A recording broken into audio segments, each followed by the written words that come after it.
Hey everyone, Reaper here again with another video. I wanted to spend a little bit of time today talking a little bit about EC comic collecting. I know it's not a subject that's widely popular with superhero collectors, but I wanted to explain, because I've been asked many times, what's the big deal about these EC books? Well, I do consider myself, to some degree, an EC fan addict. You know, I don't have any of the weird sciences. I'd like to get those. I don't have too many of the crime books or too many of the shock books. But I would say when it comes to EC, my expertise is Tales from the Crypt. I have the complete set, and I'm working on finishing my Vault of Horror and Haunt of Fear complete set, which may take some time. I would imagine Vault of Horror will be done before Haunt of Fear. So, in that regard, I would be considered an EC fan addict. But there are EC fans that collect everything with EC. All of the stuff that I mentioned, the sci-fi, stories from the Bible, all of those things. So they're the real fan addicts. But I often think that the EC fan addicts are, and of course they like Mad too. Don't forget about Mad. Some of the fan addicts just love Mad. I never got into Mad. It's just not something that I liked, but whatever, who cares? But I think that a majority of the EC fan addicts, they love what I love. They like the horror books. So as I talk, I'll show you some of the books. Okay? Well, I've always liked horror. I can't speak for other EC fan addicts, but I would imagine they feel the same way. I've always liked horror stories. I've always liked horror movies. There's something about them that's stimulating, at least for me. Growing up, I enjoyed reading horror stories because it influenced me in my creativity, but it also encouraged me to read.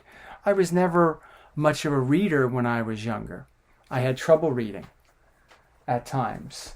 I often got confused at seeing words and all that stuff, and I would read sometimes things backwards and all that stuff. So it was very difficult for me to actually get into a book, especially a complex book. Well, how do you solve that for those that want to improve that? Say, yeah, I'm not much of a reader, or I have difficulty reading. So but I want to be a reader. What do you do? How do I force myself? Yes, we hear Stephen King. He talks about on writing. He talks about in order to become a good writer, to develop your imagination, you should be, what was the words he used? A voracious reader. And that's true. You read an article by Rebecca Solnit.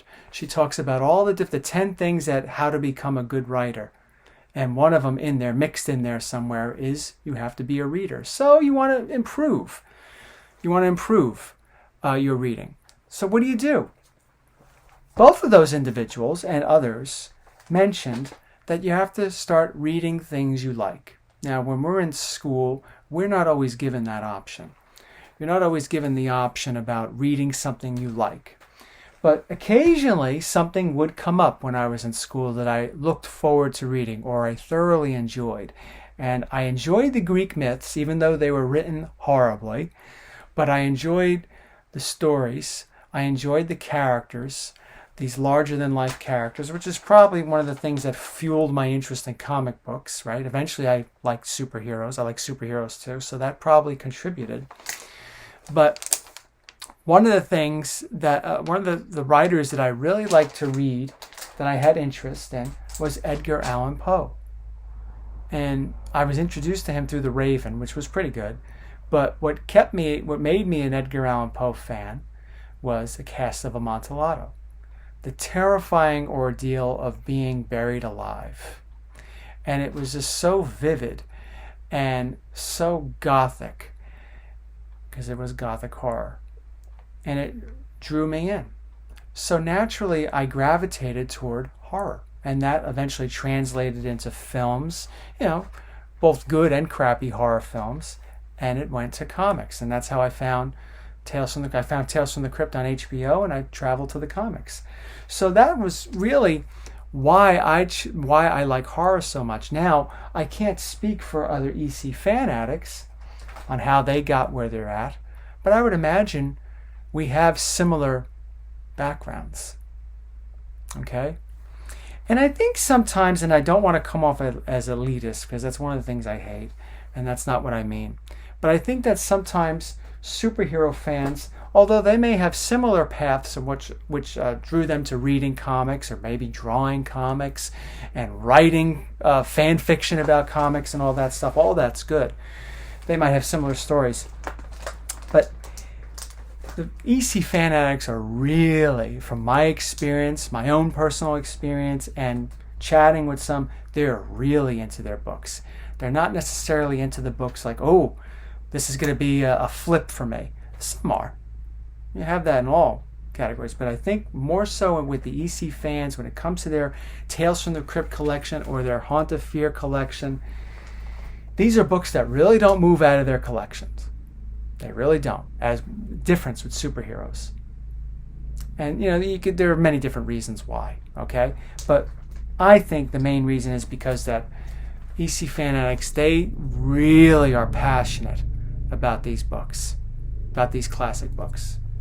And that's my opinion. You may disagree.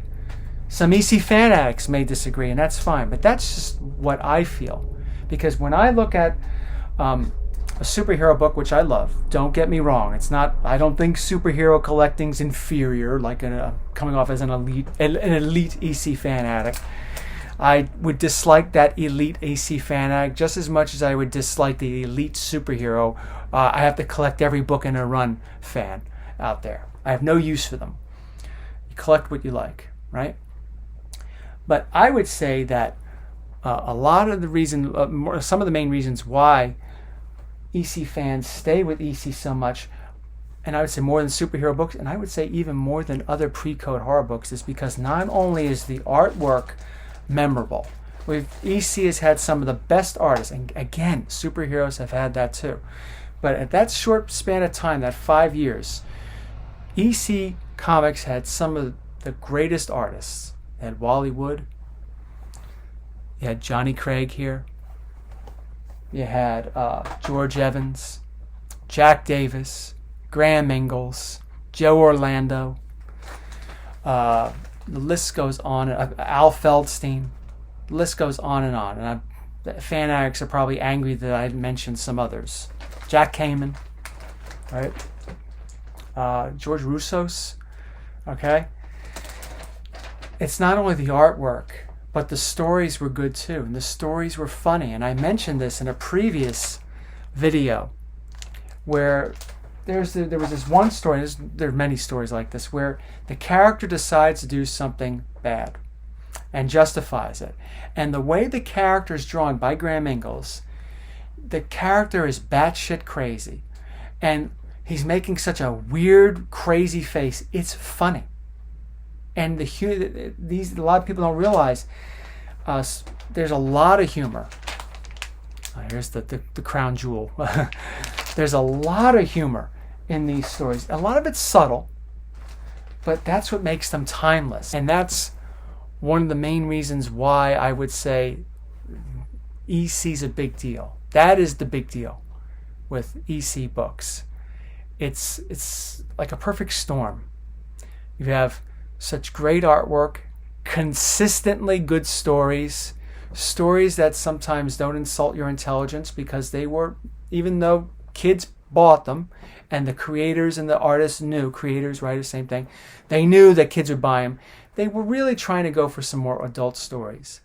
Okay, now I know the comics from the 60s were written for a younger audience. I get that. It wasn't until maybe the late 60s, the 1970s, where it started to take more of an adult tone with some of the stuff from Neil Adams' Green Lantern and other things.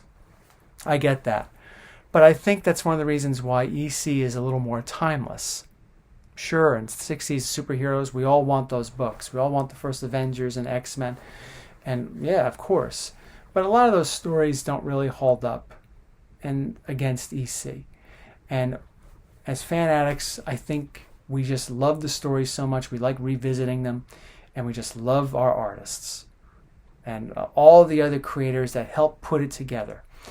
And I think that's another reason why you're starting to see a spike in EC prices. I mean, pre-code prices have been going up for a long time. And whereas EC didn't really catch up with some of those famous pre-code books, now they're starting to catch up to, or at least like I said, starting to. But yeah, I think people are starting to catch on to EC, more so than they did before. And it really is a great. EC was a great company, and I know a lot of people like Mad. I never got into Mad. The science fiction is good too. I'd like to get into science fiction, but I think EC's bread and butter was and shall always be those horror stories. And that alone makes it worth being an EC fan addict, and that explains what the big deal is about EC collecting. Thanks for watching, everyone.